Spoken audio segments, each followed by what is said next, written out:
Good morning everyone. দেখো এখন সকাল 9টা বাজে আর আমার পার্সেল চলে এসছে, তাই তোমাদের সঙ্গে আর কি শেয়ার করে নিচ্ছি একেবারে। কেমন হয়েছে অবশ্যই জানিও। কালকেই অর্ডার দিয়েছিলাম আর আজকে চলে এসছে, তো আনবক্সিং করে তোমাদেরকে দেখাচ্ছি। এই যে দেখতেই পাচ্ছ গ্লাসগুলো ভালোই এসেছে, খারাপ নয়, ভালো কোয়ালিটি। তা আমি ভেবেছিলাম যে অনলাইনে কেমন না কেমন হবে, দোকান থেকে তো নিচ্ছি না, অনলাইনে অর্ডার করে দিলাম। তো আরও একটা বক্স তোমাদেরকে খুলে দেখাচ্ছি। তো প্রথমে কেটে নিচ্ছি কাঁচি দিয়ে। আমার তো হাতই ব্যথা হয়ে গেল, এত মোটা মোটা কার্টুন। তো এই বক্সের ভেতরে আরও দুটো বক্স আছে, ওই যে দেখতেই পাচ্ছ।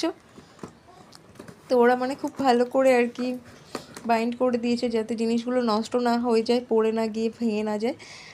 তো অবশেষে আর কি খুললাম। তো দেখতেই পাচ্ছ এর ভিতরে আছে এই যে প্লেটগুলো।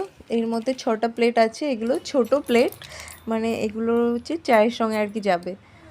তো প্লেটগুলোর কোয়ালিটিও খুব ভালো এসেছে।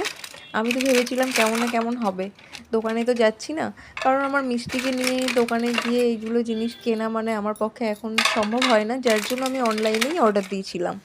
তো আরও একটা বক্স তোমাদেরকে খুলে দেখাচ্ছি।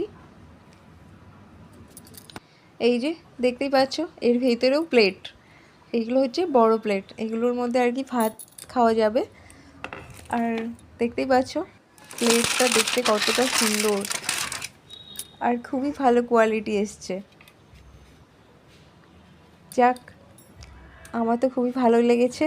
ফ্লিপকার্টে প্রথমবার অর্ডার দিয়েছিলাম, যাক ভালোই এসেছে। তোমরা যদি চাও অবশ্যই ফ্লিপকার্টে অর্ডার করে নিতে পারো, একসঙ্গে পেয়ে যাবে এতগুলো জিনিস। আর আমার পক্ষে এখন দোকান যাওয়া সম্ভব হয় না, যার জন্য অনলাইনে অর্ডার দিয়েছিলাম। তো কেমন হয়েছে অবশ্যই জানিও। নেক্সটে তোমাদের সঙ্গে অন্য ব্লগ